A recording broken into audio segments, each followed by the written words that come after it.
Good evening, my name is Christian. I'm the director at the Centre for Social Justice.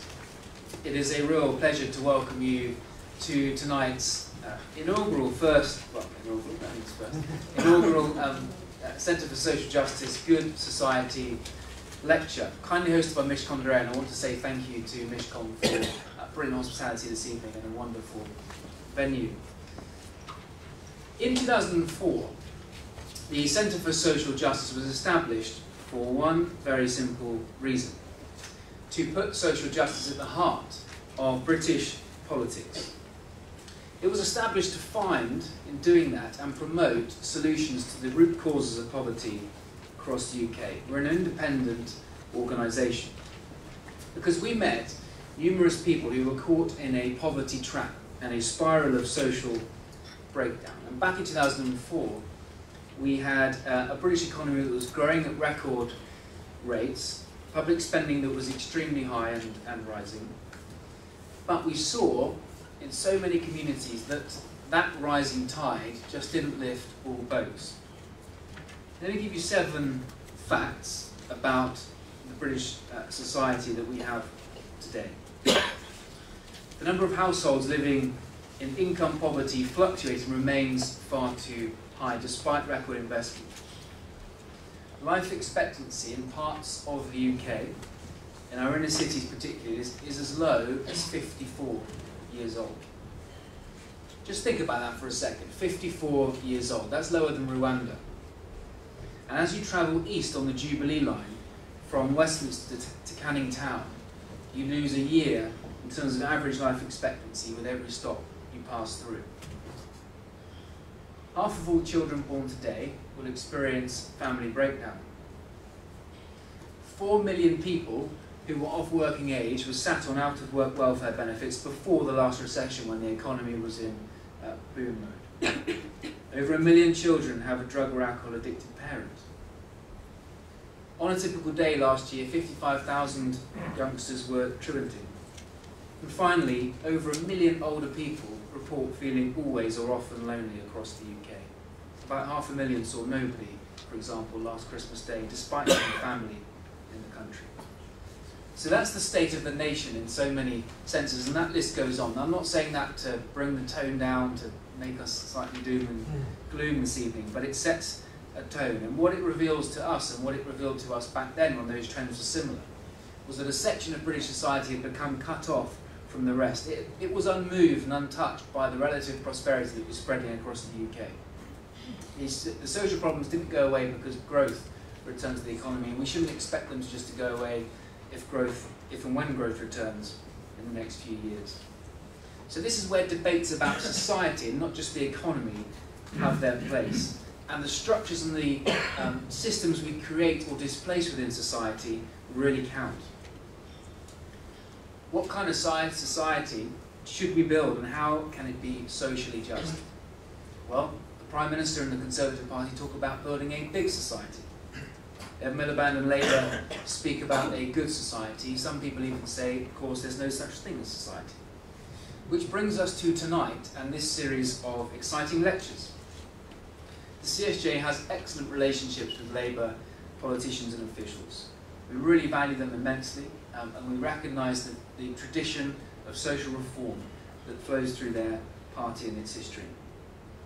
Many Labour figures stand with us and present CSJ awards every single year to the best poverty-fighting charities we find around the country.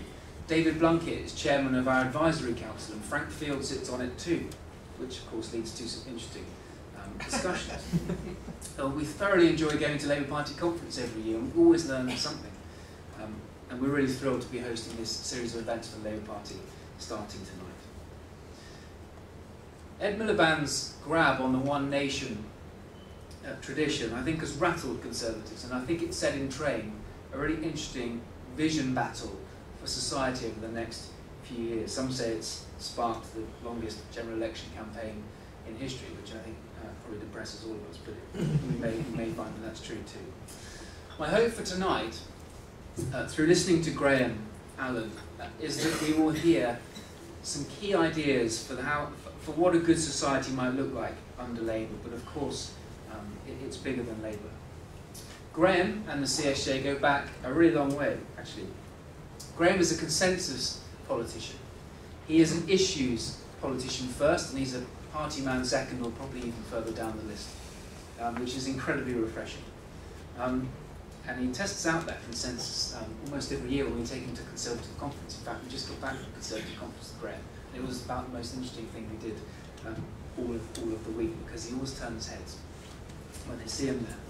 In 2008, Graham Allen and Ian Douglas Smith, then the CSJ chairman, published a joint game-changing report about early intervention. It set out in the starkest possible terms the failure of our default late intervention culture. Billions of pounds poured into policing, prisons, pupil referral units, mental health services to pick up the pieces of social failure, but so much of it, as that report demonstrated, could actually have been prevented by setting a principle of early intervention and intervention at the earliest sign of trouble across our systems and our agencies and within our culture. In fact, this is the report here. I think there are some outside, and it had the endorsement of all three party political leaders of the day, and Frank Field also is on the back cover, Frank of course being prominent Labour MP, and said, "It is the most important report, official or unofficial, produced in Parliament since I became a member 30 years ago." The most important thing Frank Field had seen in Parliament over 3 decades. Graham has since followed up with other significant publications, and of course particularly two that were commissioned by the Prime Minister and his coalition government, which has led to the Prime Minister committing to establish an early intervention foundation. So as we come to look at what a good society might be and what it means, we are so thrilled to have you here, Graham. It's a real privilege to host you. You're a giant in Parliament and a genuine social reformer. It's a real privilege, and for us there's no more important place to start as we look at the good society than what kind of offer we have and we make to our children and our families. If you want to use Twitter for this evening, the CSJ's address is @CSJ Think Tank, and if you want to use hashtags, I'm still trying to work out quite what a hashtag is, but if you want to use hashtags, we suggest CSJ Good Society is a worthwhile place to start. Enough from me. Graham, it's a real honour to have you here. Thank you so much, and we can't wait to hear what you have to say.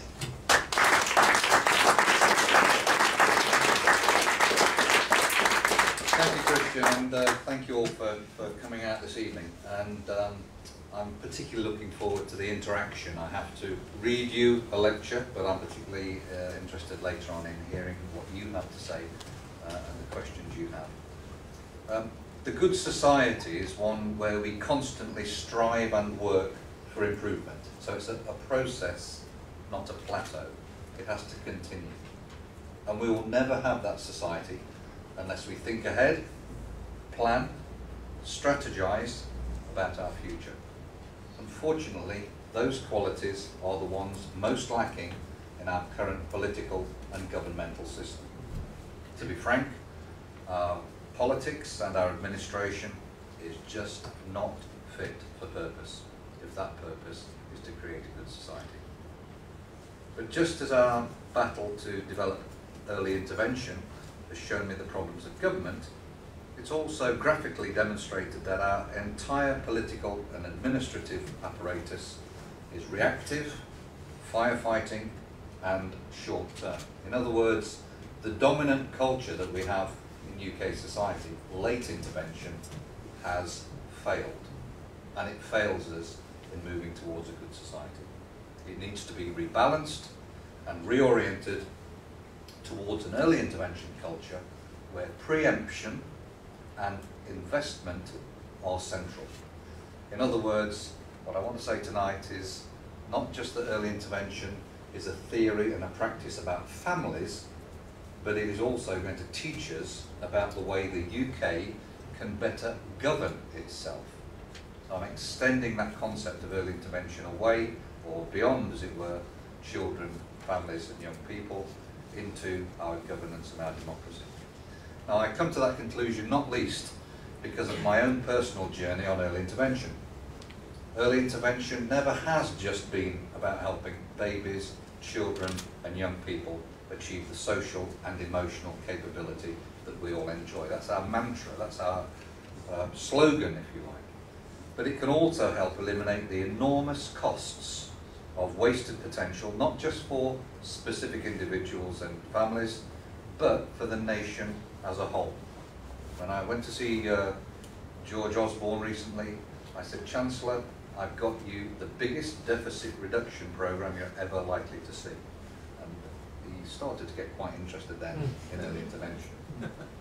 It has a massive economic potential, with billions of pounds returning to taxpayers and to government, providing we invest that minuscule amount up front to help create good babies, children and young people who are rounded and capable and above all go on to raise decent families of their own.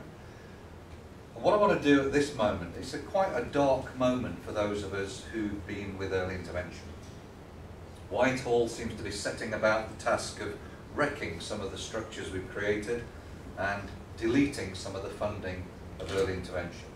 So I think it's very important for me tonight to be, I will tell you the truth about those things. Sometimes it's entertaining, sometimes it's depressing, but I think it's really important that we are clear that we're going to keep the flame alive of early intervention, and also that there are great prospects ahead for early intervention.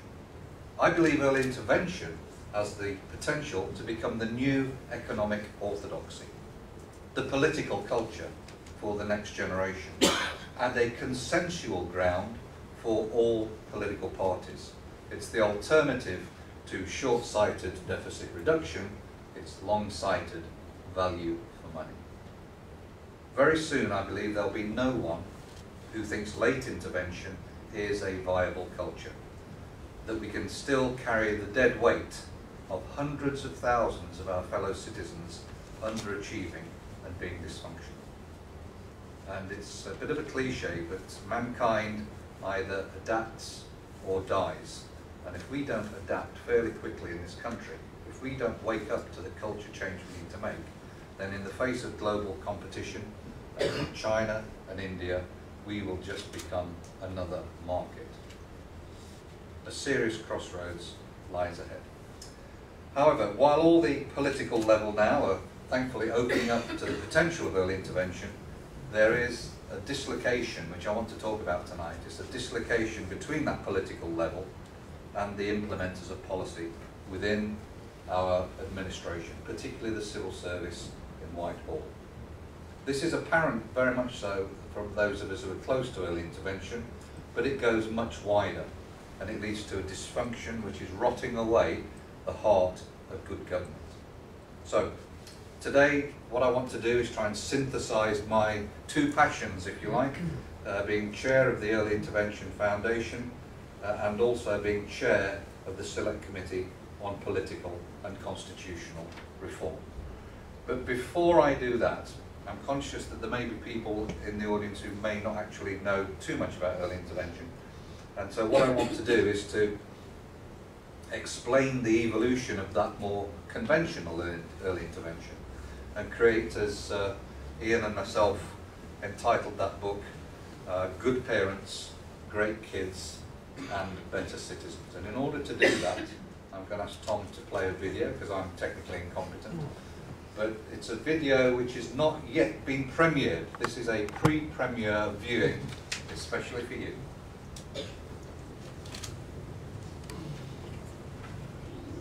What if you could take action to reduce crime, improve health and education levels, increase family incomes, national and local government revenues, and improve the quality of life in communities throughout your area?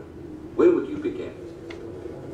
Science tells us that we may find the solutions to these complex social problems in early childhood, when the architecture of the brain begins to form. Brain architecture is built over time and shaped by experiences, starting in the earliest years of life. The most important experiences come from the environment and relationships that interact with each child. Parents, extended family, and caregivers of all kinds. But serious adversity early in life can disrupt healthy brain development. Both brain architecture and behaviour are increasingly difficult to change as individuals get older, so what happens early matters for a lifetime. Now imagine you can take action to improve the lives of babies, children and young people, as well as the quality of life in this community. Where and when would that action be most effective?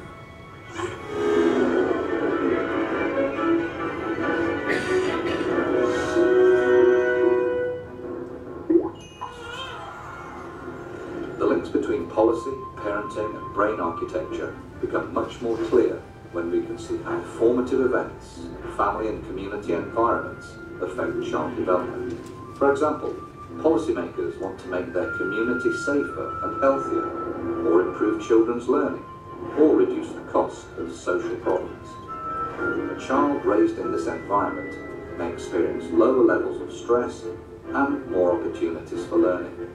That leads to sturdy brain architecture and a healthy stress response system, which enables the child to build an early foundation for social and emotional skills that lead to improved school achievement and readiness for work, life, and raising great families of their own. Positive early experiences can also reduce levels of obesity, diabetes, and heart disease. Improved physical and mental health and higher attainment levels can have positive effects across society, like reduced crime and increased income and tax revenues. Policies affect both individuals and communities, so making wise choices that support early brain development can improve health, behaviour and learning throughout life to give everyone the bedrock to realise their full potential.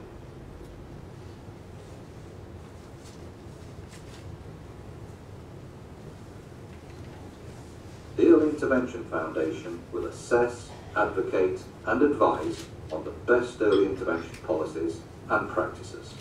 Please visit our website for more information.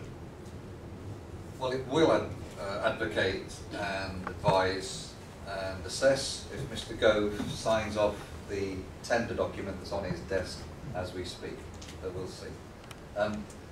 What I'd like to do now is just tell you about the story of early intervention, really through my own journey, I guess. And my journey begins in one of the toughest constituencies and poorest constituencies. It's where I was born and bred, Nottingham North. And I have to say the Good Society passes by a lot of my constituents. It's got the fewest number of kids going to university of any constituency in the UK, and it's also got the second highest teenage pregnancy rate of anywhere in the UK. So I'm kept busy, they've made me the chair of the task force to tackle teenage pregnancy problems in my city. And I guess I've got a little bit more time because when I rather got on the wrong side of the then Prime Minister, Mr. Tony Blair, over the little matter of the Iraq War, by organising the two biggest rebellions in British political history inside the governing party, I was taken off the Christmas card list. I don't know why that was. But I've not had to suffer the burdens of governmental responsibility since that occasion. So I was actually more able then to focus on being a constituency entrepreneur, if you like. I became the first Member of Parliament to chair a big city local strategic partnership, and I set it the mission to create Nottingham as the first early intervention city. And I was aided in that by a tremendous chief executive, Andrew Belchin, who helped lead an incredibly talented team and build a highly effective local partnership. Now, I promised Andrew that if he was in the audience I wouldn't tell the story about Sharon and Tracy, but he begged me to tell the story again because it's one of his favourites and he's only heard it about 100 times, so I thought I'd do that just for Andrew. When I was elected as a Member of Parliament, bright-eyed, bushy-tailed, arrived at my surgery, and Sharon arrives, 16 years old with a baby. Says, "Mr. Allen, can you help me with my problems on housing and my child benefit problems?" I said, "Yeah, absolutely." Wrote the letters, made the phone calls personally, got it sorted out for Sharon, which was fantastic. Never thought any more about her.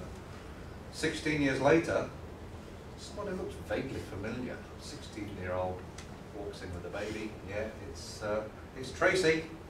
Tracy's here with a baby, and hello Tracy, how are you? What are you doing? Well, fine, but I've got problems, Mr. Allen. My mum said I should come and see you because you helped her before. I said, what are your problems? I've got a housing problem, I've got a child benefit problem. I don't need to tell you about what's going to happen next. I think you're way ahead of me. Should I live that long, I expect to see Kate here come and see me. Now, really, the reason to tell that story is a lot of the problems of dysfunction, a lot of the problems of wasted potential are intergenerational. And that's one of the key themes of what I want to say tonight. That if we're going to break an intergenerational cycle, we need a time to do it. We need a consistency, and we need sustainability. And that's one of the reasons why this must be an all-party campaign, even if I felt otherwise, or anybody else felt otherwise. This is one where we've all got to work together in order to break out of that cycle and give people the potential to realise themselves. So, with the partnership that we created to build early intervention city in Nottingham, we were able to put in a dozen or so interrelated early intervention programmes around that 0 to 18 clock. And I always do this we haven't got an early intervention foundation yet, but we've got a video and we've got a salute. And it's that. It's not that, it's this, which is all the way around. You know, the 0 to 2s are great, the 5 to 11s are great, but don't look for the magic bullet. This is about a whole approach around a generation of someone's life. The person being born who can be the great parent of tomorrow, and that's what it's about. How did that happen? That's good, leave that one up. So, much of what I helped build in Nottingham is still there, and despite cutbacks and whatever, those programmes have proved their worth. And what I attempted to do at that time was to try and protect our work from the difficulties placed in the way of our local partners, so they could get on and do the job as they see fit, sensitively in their locality. I saw intelligent, motivated, capable people, officials, officers, public servants in health, policing, the voluntary sector, in business, the council, and many others. Great people, capable people, who were often driven to distraction by clumsy, insensitive, centrally imposed, one-size-fits-all policies from the centre. Drove me crazy, meeting targets, writing plans that probably no one ever read, the floor target action plans, the local plan, this plan, that plan, fill that form in. And only when I'd done that, because they'd found somebody who could read and write, was I allowed to get on with the great people in our city to try and tackle some of the problems of babies, children and young people, and how we can help them. So when asked what I would sort of be my main thing about helping early intervention to progress, I occasionally surprise people by saying independence for the localities, independence for local government. Maybe what I mean is ending local dependence upon central government. And that's one of my themes this evening, and I'll return to that broadly. But just one example of the impact of central government interference in the localities was that our great early intervention team, which at its fullest extent of the empire that we built in Nottingham was just 7 people, now is down to, I believe, 2 people, one of whom is the chief executive, and he does about 6 other jobs as well. But thankfully, most of those innovations that we brought into Nottingham, and maybe I could just move on to the next slide.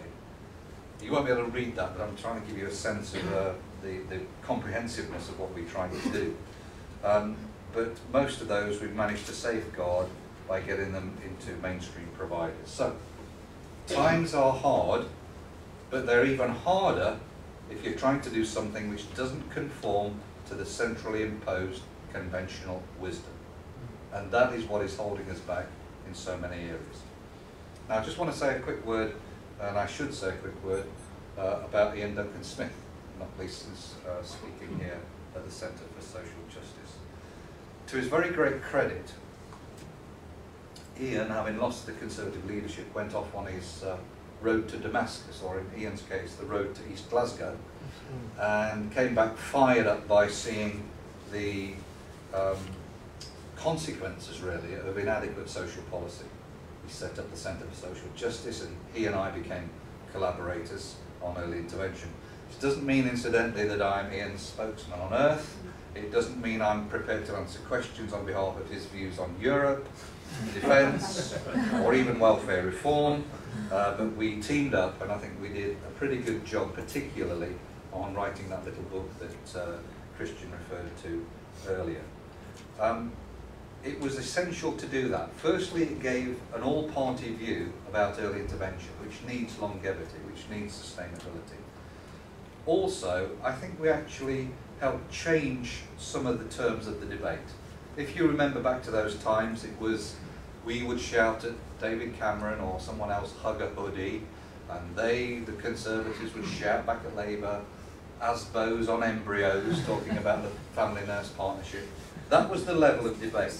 But I think what we can say now is that whatever else has been achieved, people now have a genuine interaction about early intervention.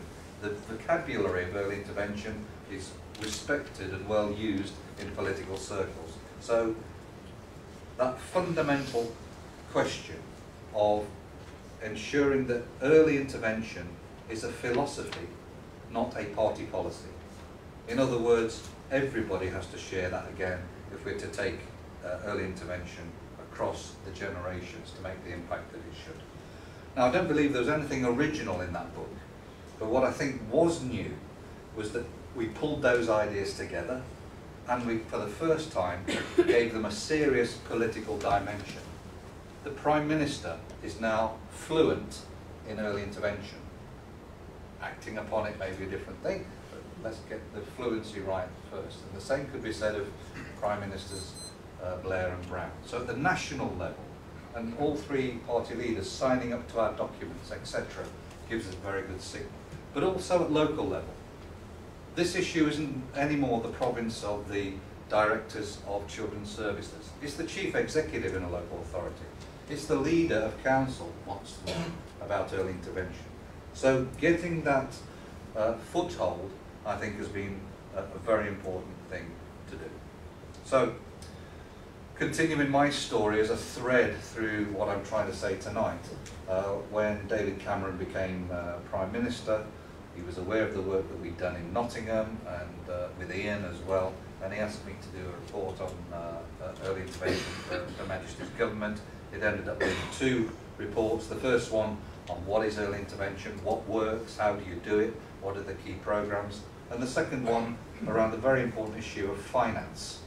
What do we actually do in terms of raising money in difficult times to make sure early intervention can be taken to scale? And I hope those 2 reports have been helpful as a contribution to this debate.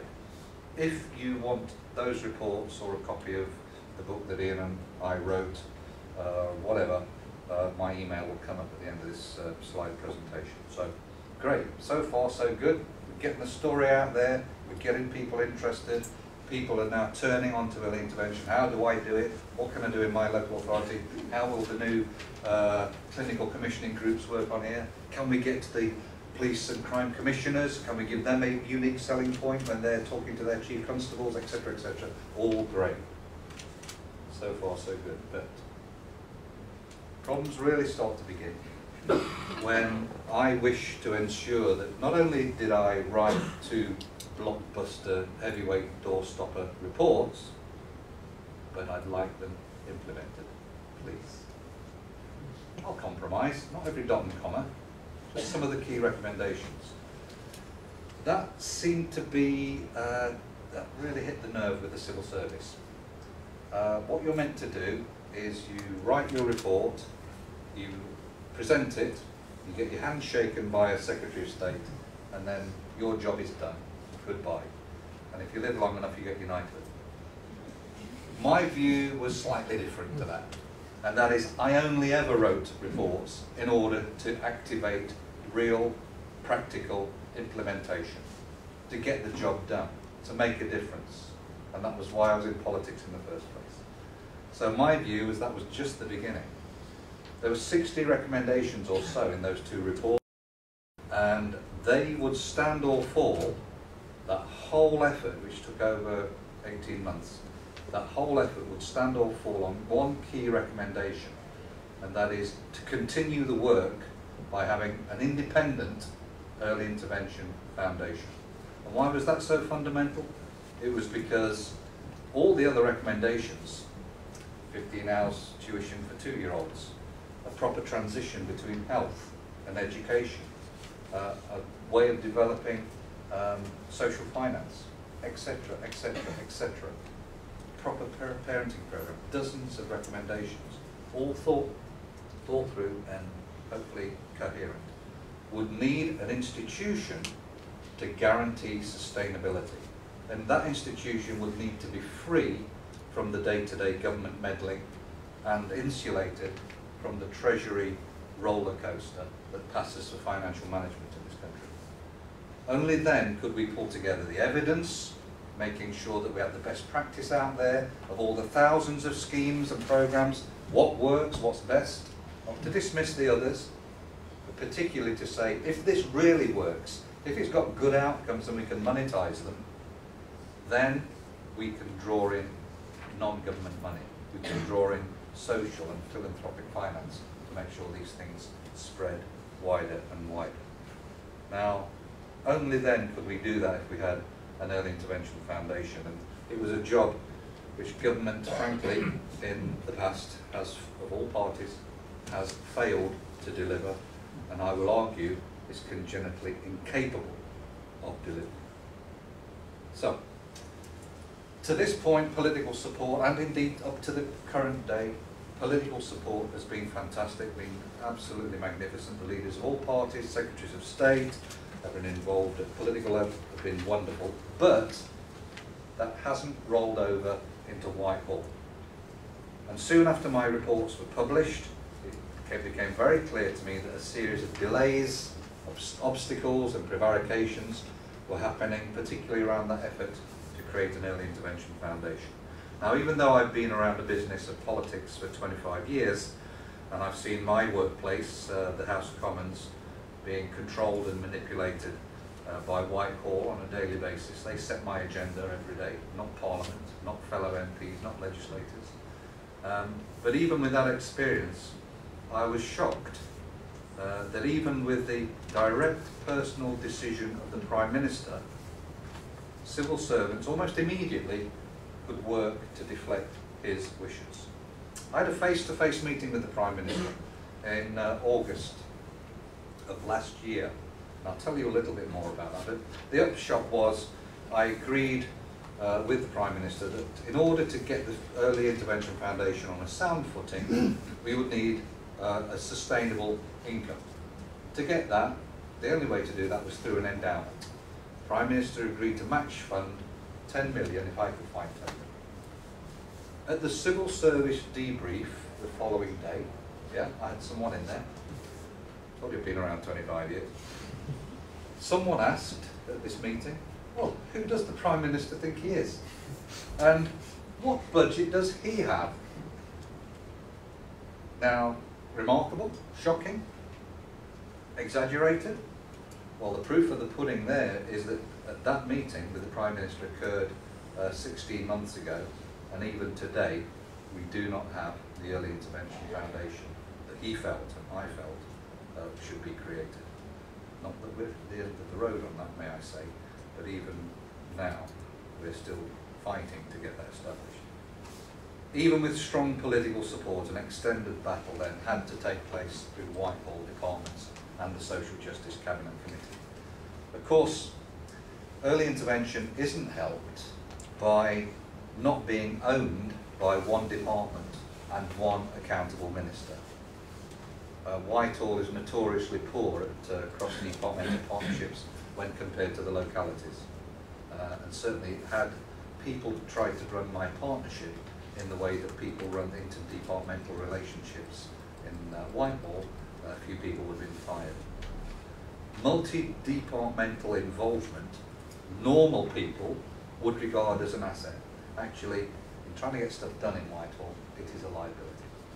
So finally, when the idea of an early intervention foundation was approved, this broad concept, which we brought to the fore about a philosophical change, a cultural change, big ideas stuff, was actually pushed by Whitehall into a constipated civil service contract, a contractual arrangement, constricted procurement process, and just a 2-year institution.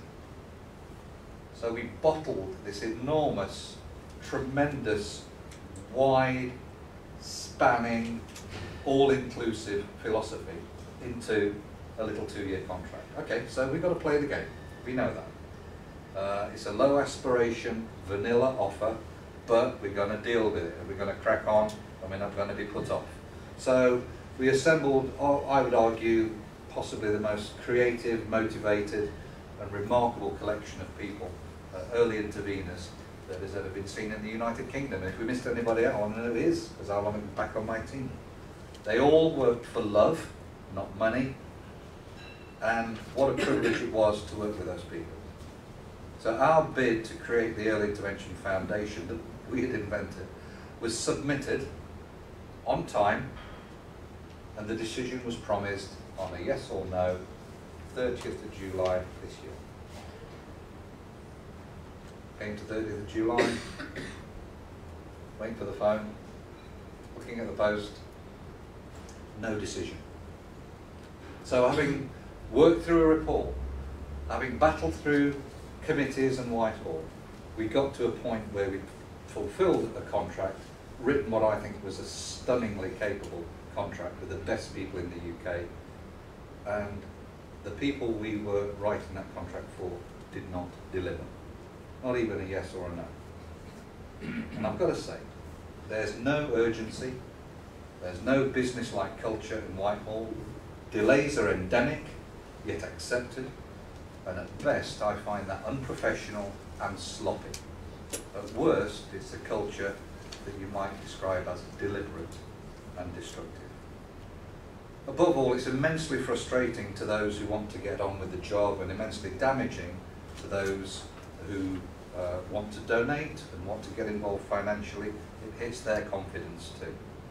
If you see government equivocating, then you wonder whether you should put your money into something like that. And above all, we'd set up an interim team, if we were to win, people who were available on August the 1st to start work. We had an office available on August the 1st. We were ready to rock and roll. People had made agreements with their employer that they were going to leave on a sort of month or 2-month sabbatical to come and help. People committed to the cause. We had to stand those people down. It was our reputation that took the hit of Whitehall's sloth. That's not acceptable. Another tactic is, if forced by political pressure to do something you don't like, make sure it gets really short-term funding. Get them coming back begging. Get them coming back so that they have to work out how to find the money to keep their organisation going. And therefore, I've got to say, for an early intervention foundation to be more than a 2-year starburst of activity which then lets people down, we need sustainability. And that takes us back to that concept of the endowment which we discussed with the Prime Minister, and to this day we still await any serious interaction with Whitehall about the form that that endowment might be able to take. There can be no one who believes that we're in this game to do a contract for an early intervention foundation for 2 years. We have high quality, high calibre people who deal with millions of pounds, big responsibilities. They're there for the long term, not just for a 2-year contract. So perhaps I should just tell you, having had that little rant about the civil service, it's not over yet, by the way, about a little bit about the Early Intervention Foundation. I think we can probably move on. Keep going, keep going, keep going. That's the brain of an MP there, by the way. Latest neuroscience. Next one. Yeah, they all signed up to the reports. So we've got a foundation. 3 basic things, 3 A's: advise, assess and advocate. And what we want to do is to try and use an early intervention foundation to, in a sense, act like the brain power for anyone out there who wants to plug into it, whether they're in councils, in police authorities, in the voluntary sector, or anybody else, to offer serious advice about evidence-based policies. So that's why we want longevity, because you can't do all this in 2 years. You need a thread to the future so that you can have that sense of continuing on and making sure that an early intervention foundation continues. So just one other thing that occurred to me is the meeting I had with the Prime Minister. Obviously I raised this when I had the fortune of meeting the Cabinet Secretary, Sir Jeremy Haywood, and just as a little aside, he told me that there's no note of that meeting. There's no civil service note of that meeting. Now, whether that means myself and the Prime Minister are liars, I don't know. But you know, you could not make it up. I wouldn't have put that in an edition of Yes Minister, because the producer would have said that's just crazy. No one will ever believe that. But that's actually stretching everybody's credibility. I have to say very clearly now that if we are offered a contract to run an early intervention foundation, we will require assurances, not least because of that experience, that there will be serious discussions, hopefully minuted to the civil services satisfaction, about sustainability, about building that longer term endowment. And that must include the idea that the Prime Minister and I agreed on last August about government matched funding for every pound we raise from outside government sources. So this sort of hand-to-mouth short-termism is a Whitehall trademark, and it's commonplace throughout England. And I say England very specifically. Not if you look at if you want to get to early intervention governance, which I'm coming to shortly, then there's much to learn from Scotland, Wales and Northern Ireland in the way that they have used their devolved settlements to act quickly. They can look after themselves, and they can plan, and they can have that stability. They can plateau about government spending. Just go back to the local strategic partnership. Each financial year, I would lay off several hundred people in January because the government money hadn't come through. Thankfully, they all got back onto the payroll by the end of the financial year, and dribs and drabs would come through and we'd botch them together and we'd get everybody back on the payroll. Would you want to do that with your family and your mortgage and your commitments?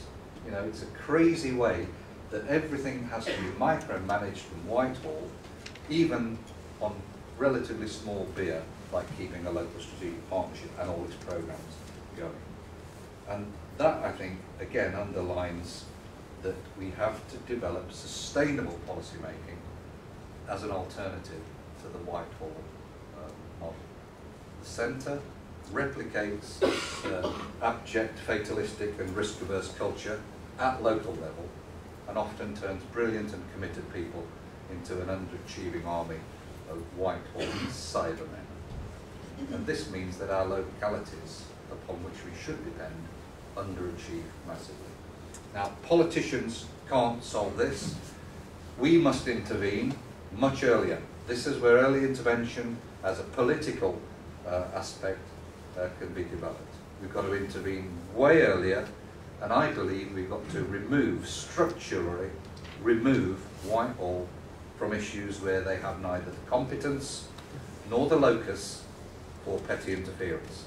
Whitehall's writ should only run to what we might call federal issues, Westminster national issues, rather than poking around in every corner of the localities. Let's liberate the talent that there is in local government to run all appropriate services locally and give them the power and the finance to do so.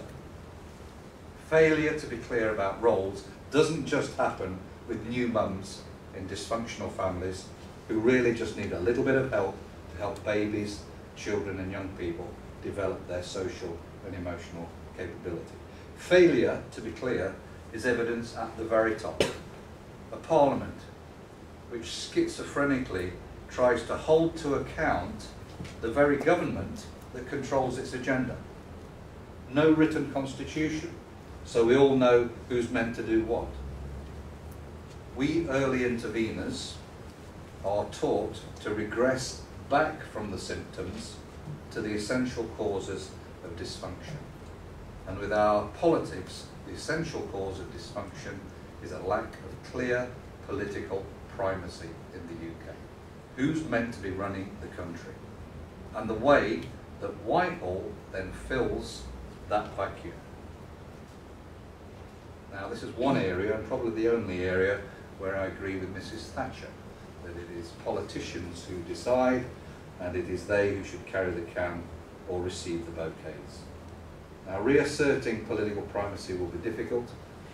Ministers are unsupported and isolated. They don't have the 3 tiers of political support that you enjoy when you win a presidential election in the United States, and clear out the previous 3 tiers from the last administration. MPs are held in contempt, and political parties have been hollowed out. But a price is paid for weak politics. Others fill the vacuum. Whether it's the media or whether it's Sir Humphrey in Whitehall, they assume a leadership role but without any democratic legitimacy. And I think that is why we often feel without a guide, without leadership, because of that failure of political primacy. So politicians need their own version of early intervention, and you're hearing it here first. Reasserting control over the machine. Being properly prepared and thoroughly trained. The only time I've never had an induction in a job is because when I became an MP. In-service training? Oh, not likely. We know everything. Why do we need to be trained? And growing people's confidence in the political classes to be driven by ideological pole stars, what you believe in, what is important to you, rather than by tomorrow's fleeting headlines. That's an early intervention policy for our politics, just as we need an early intervention policy to help our babies, children and young people achieve the best they can. So above all, we need to, rather than firefight all our problems created by this massively over-centralised state in the UK, the most over-centralised state in all of the Western democracies, we must preempt those problems, not least by the creation of a more pluralist, flexible and legitimate government in the United Kingdom. And I would include as a centrepiece of that total independence for local government that is enjoyed in every other Western democracy. We are the odd people out. We are the weirdos here, just being servile to the centre. Try that in France. Have a go at that in the United States. They had a civil war over it. Try it in the Länder in Germany. Mrs. Merkel tries to tell the Länder what to do. She'd be in the Constitutional Court before she could finish a sentence. So it'd be no easy job to change the mindset from late intervention to early intervention, because late intervention is the predominant way of working within Whitehall. Why? Because it brings massive power, it brings enormous budgets, it brings personnel, and it's jealously guarded. And anyone trying to tackle that, as we did through our early intervention culture change, is regarded as an insurgent, usurping Whitehall power. And you're treated rather like a virus surrounded by antibodies as quick as they can to make sure that this invasion can be repelled. Policy making belongs to Whitehall, and even incursions by brave ministers can result in that well-practiced deferral, diversion and obstruction, until of course the saving grace comes along, the reshuffle, and then you can deal with a minister who's less experienced, more pliant and less driven. Thankfully, Ian Duncan Smith, given the option of changing jobs, actually said, as he said to me when he was elected at the last election, that he would stick the course and he would stay with the brief that he came in with and see it through. Good for him, and I wish the Prime Minister will adopt that as a policy. We've had one reshuffle, and I commend the Prime Minister for not having more.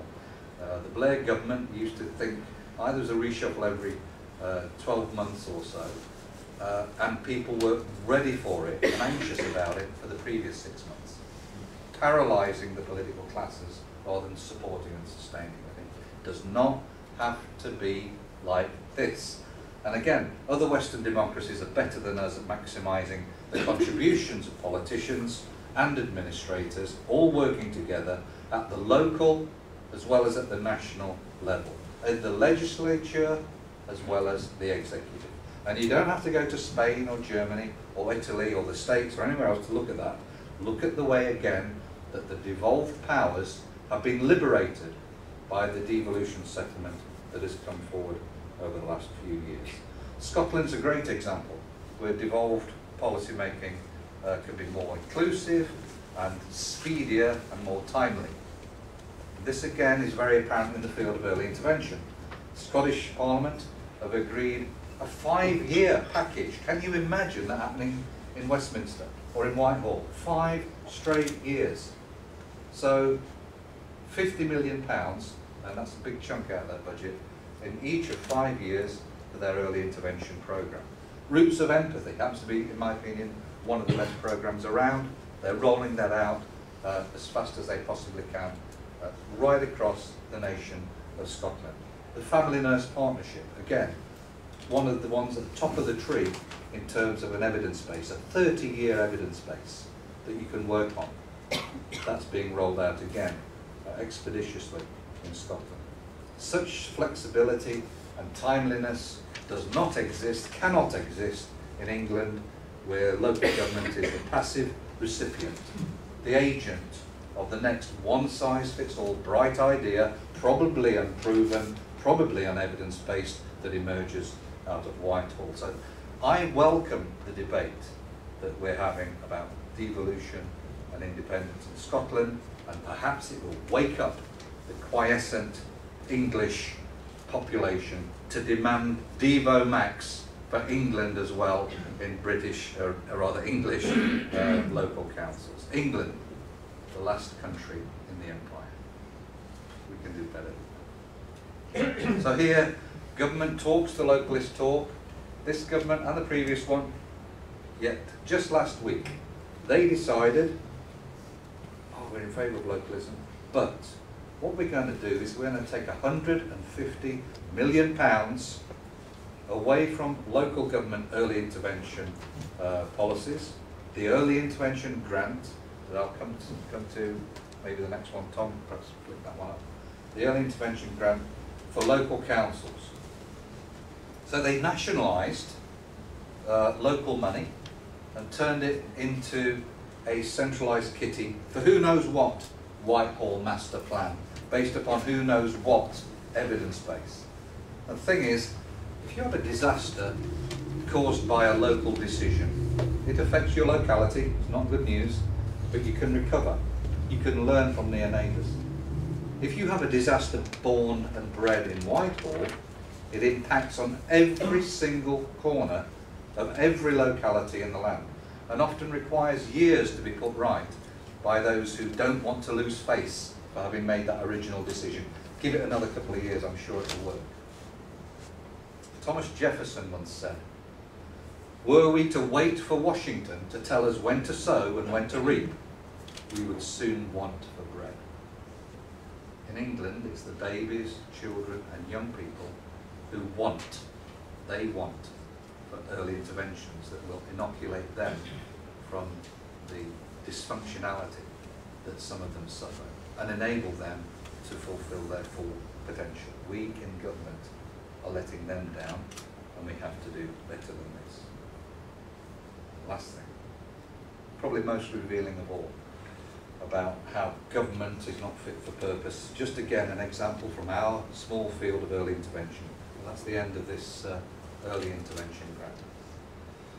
You know, you can deal with Whitehall, provided you've got my political contacts, providing you've got confidence in your cause, resilience, good health. If you manage to get all those things together, you can do it. Be strong, you'll get there. It's not a great structure for government, is it? Relying on that. And then the Treasury arrive. And they don't care about you or me, about early intervention, about ministers. There's no residual soul there to appeal to. And we've suffered an absolutely enormous, arbitrary and largely secretive blow from Whitehall. despite all our senior politicians being committed to early intervention, indeed setting up the early intervention grant 2 years ago. It wasn't very popular because it wasn't the sum of the parts. But I said, this is fantastic. I'm sorry the money isn't as big as it should be, but it gives us a focus, because we want to take, through the Early Intervention Foundation, we want to have 20 local authorities who will be exemplars of early intervention practice. And we've got to focus. And for those that aren't in the 20, everybody else can have that line of account, can build up, can watch us, can start to make a real difference in early intervention. So, despite all that, despite senior politicians being committed and setting up the early intervention grant, officials have cavalierly threatened all that hard-won, all-party approach, all the progress so far, by sucking enormous amounts of money out of the early intervention grant. Now, you didn't read about this in the papers over the summer, but they issued what's called the Business Rates Retention Technical Consultation. And I'm sure you've all read it. And you will remember when, at 4 AM in the morning, as you got towards the end of that document, on page 139 and 140, remember that? I'm sure you've all read it. They let you in on the secret about what they're going to do on the early intervention grant. They hope nobody, including ministers, and I've had a couple of ministers this week say exactly this to me, we didn't know, we didn't notice, and I don't blame them for that. But belatedly, we did notice, and the magnitude of the tsunami of these cuts has now surfaced. They took £150 million that I mentioned out of the local early intervention grant for central purposes. What is this? We're going to have parties in the House of Commons? I have no idea what's going on, where that's going. And they took another 86 million, on what I can only assume is deficit reduction. It's gone. We don't know where it's gone. We assume it's part of the deficit reduction plan. Already 760 was taken out to the places for the 2-year-olds. You know what? I recommended that in my report, that we do this for 2-year-olds. What I didn't recommend was that we take it out of Sure Starts, out of work with disabled children, out of help on family nurse partnership, out of all those other things that are vital, teenage pregnancy work, and give it to that particular kitty. I didn't recommend that. But then I wasn't needing to make a speech to a party conference 3 weeks ago, needing a big peg on which to hang that speech. Maybe I should do that one day. So what happened next? The most damaging thing, I believe, potentially, is the bottom line. I'm going to get a wee bit technical, bear with me. The government's trying to pull all the strands of money that it puts out to local authorities into one pot. The general fund. It's called the Rate Support Grant. So what they're going to do is they're going to drop the early intervention grant next year, starting April. Get ready, it's coming. Starting April, 107 billion is going to go into the RSG. The following year, 106 billion. Sorry, 1.7 billion and 1.7. I don't need to exaggerate these figures, they're bad as they are. Forgive me. 1.7 billion this coming year, 1.6 in the following year. That is sort of camouflaged by the rhetoric that, well, local authorities should be able to choose what they want to spend things on in that big pot. Well, that would be great if we weren't making more demands on local authorities, if the big pot itself wasn't shrinking. And local authorities, as those of you who are working local authorities know, have to decide what to spend that money on in their own section of that pot, but they must spend the money first on statutory duties. Social care for the elderly, child protection. So if you've got a shrinking pot and you've got mandates that you must spend that money on, what gets squeezed? The discretionary spending, early intervention spending. That's what gets squeezed. So my big worry is that a lot of this money, which will be a drop of colouring dropping into the ocean and will be dissipated, and you won't know what that colouring was. You won't have the identity of the early intervention grant to track and maintain early intervention spending. Imagine taking figures in that order out of all the programmes that we're all trying to get over to help babies, children and young people become socially and emotionally capable. It's a classic false economy. It is going to cost countless children's futures, and it will cost the nation billions of pounds. Just right now it looks great with taking a bit of money out, but actually be prepared to put in billions and billions of more pounds to make good. I often use the example of the Family Nurse Partnership. When we managed to bring this to Nottingham, we helped 113 babies and 113 teen mums, and we gave them direct access to a health visitor. That was fabulous for those kids and their babies. The same price as that programme was purchasing 3 places in a secure unit for 3 16-year-olds for a year, 2 of whom were reoffended. If you've got the money, where would you put it? And clearly, if you're going to cut programmes that will help babies, children and young people and young mums grow, then you are going to store up immense problems for yourself. You better get a few more secure units open, because when those kids go wrong, you're going to need to put them somewhere. So it is a totally false economy to do what government has done. Again, just one little aside. You know what, we're still battling to create an early intervention foundation 18 months after we tried to initiate it, and what we're looking for is £3.5 million. £3.5 million. You couldn't even see it as a grain of sand in the early intervention grant that's going to be possibly eroded over the next couple of years. But 18 months have been trying to do that. People in the Treasury have managed to strip out all this money in less than 6 weeks. So perhaps I was wrong about Whitehall not being able to move fast. It looks to me like they can move fast when they really want to. So, in less than 2 years after an election, it's a world record speed. We've had the triumph of the bureaucracy over the political, and it's all but complete. Now, I don't blame politicians directly for these decisions necessarily, but I do blame them and me and us for not having the vision of how government can run differently, so that such things cannot take place. And neither I nor my party are exempt from this. You know, our goal shouldn't be to win an election by being less offensive than the other lot. We're building a victory on the sand.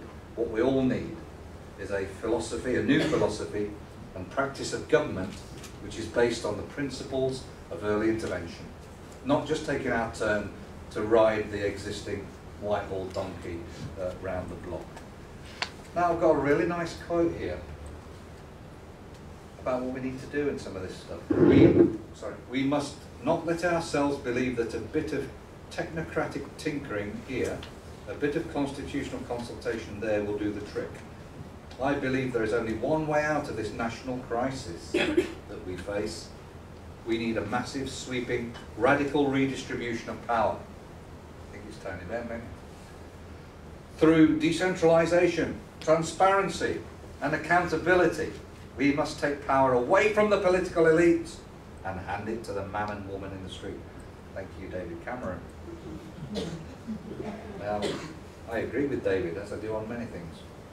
And for me, the answers are quite clear. They involve extending the key concepts of early intervention into our politics. Tackle the causes, not the symptoms.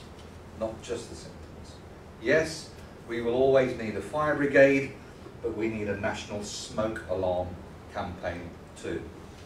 Just as early intervention gives individuals capability, we need to think through how we can give institutions capability to ensure a plurality of approaches, lots of different voices and structures, not just one central fount of knowledge. And instead of government being content to manage problems, expensively and ineffectively, preempt them by democratic structures that allow the nations, regions and the localities to fully develop their potential, just as in early intervention we want to do that for the individuals. Not by bumbling along in the Whitehall media bubble, but politicians being clear about what we want to do and of course making an early start. Our system ensures that you'll not create anything of worth unless it's begun within the first 2 years of winning an election. And we've just passed the 2-year mark in this government. Don't reshuffle your pack. Pick your first 11 or your first 15, whatever sporting analogy you want, and death and scandal apart, stick with them, support them. Use the 5-year fixed-term parliament that we now have. I commend David Cameron for bringing that forward. I was the only Labour MP to vote with the Conservative and Liberal government at second reading on that, and I support that, part of my popularity campaign in my own party. And that way you can build sustainability. That way you can end the Treasury roller coaster of stop-go funding by transferring all our financial decisions as appropriate to the localities. Localities, may I say, who've never led the country into recession, a slump, or inflation. So, to pull it all together, Christian, we need to really tackle this fundamental problem of the massively over-centralised British state. We need independent local government. We need to restore political primacy over the central bureaucracy, and we need a new political culture of early intervention which values preemption and investment. Late intervention, both as a means to end our social problems and as a way to run our country, has failed to deliver, both for babies, children, young people, and for good democratic government. It's time to get ready to give early intervention a try. Its time, I believe, has come. Thank you very much indeed.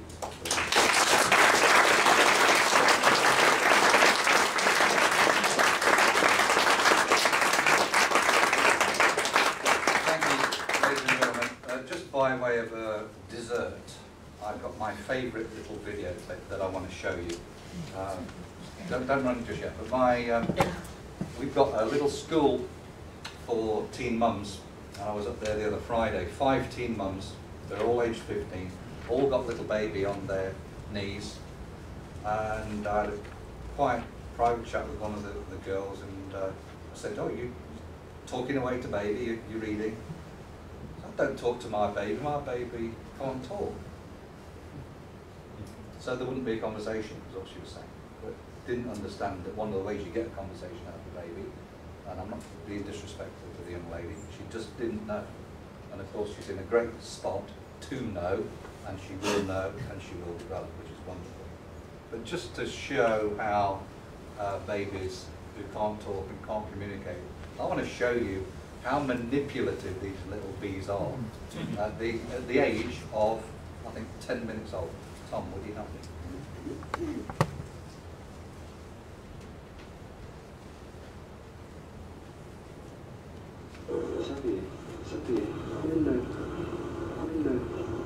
Only 10 minutes old, Xavier's infant senses are bombarded with new sights, sounds, and feelings.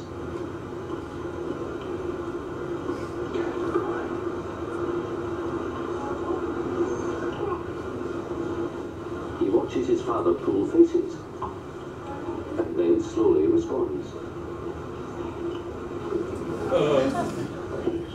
This isn't conscious mimicry. Xavier doesn't even know he has a face. He's managing to translate what he sees into similar actions of his own.